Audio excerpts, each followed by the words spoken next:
என் அன்பான பக்தனே, குடும்பத்தினரிடமிருந்து வரும் கொடுமை வெளிப்புற எதிரிகளின் காயத்தை விட ஆழமான வேதனையை தரும். வீட்டுக்குள் நிகழும் துரோகம் மனதை பயத்திலும் துயரத்திலும் சிக்க வைக்கலாம். ஆனால் கவனமாக கேள். உன் வேதனை எப்போதும் எனக்கு தெரியும்.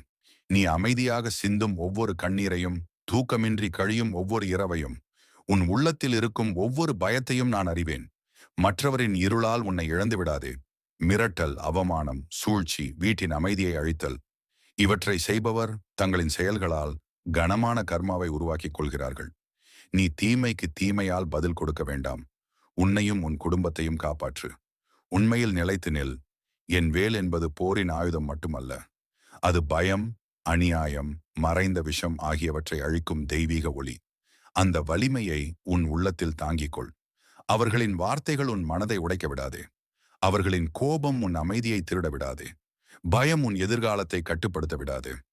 ஆபத்து மிகுந்ததாக இருந்தால் பாதுகாப்பை தேடு. நம்பிக்கைக்குரியவர்களிடம் பேசு. அமைதியாக தனியாக துன்பப்படாதே. தர்மம் என்றால் என்றும் கொடுமையை சகித்துக் கொண்டு வாழ வேண்டும் என்பதல்ல. ஞானமும் தெய்வீகமானதே. பயத்துடன் அல்ல, தைரியத்துடன் பிரார்த்தனை செய். வெறுப்புடன் அல்ல, மரியாதையுடன் நில். அமைதியாக இரு, ஆனால் பலவீனமாக இருக்காதே. இதை நினைவில் கொள். உண்மையுடன் துன்பத்தை தாங்கும் நிர்பராதி பயத்தை பரப்புபவரை விட ஆன்மீகத்தில் அதிக வலிமையுடையவனாக மாறுவான். காலம் எல்லா உண்மைகளையும் வெளிப்படுத்தும். போலியான அதிகாரம் என்றென்றும் நிலைக்காது. உன் இருண்ட தருணங்களிலும் நான் உன்னுடன் நடக்கிறேன். உன் மனம் நடுங்கும் போது நம்பிக்கையுடன் என் பெயரை அழை. நான் உன் மனதிற்கு தைரியத்தையும், உன் வீட்டிற்கு பாதுகாப்பையும், உன் வாழ்க்கை பாதைக்கு ஒளியையும் தருவேன். மீண்டும் எழு என் பக்தனே.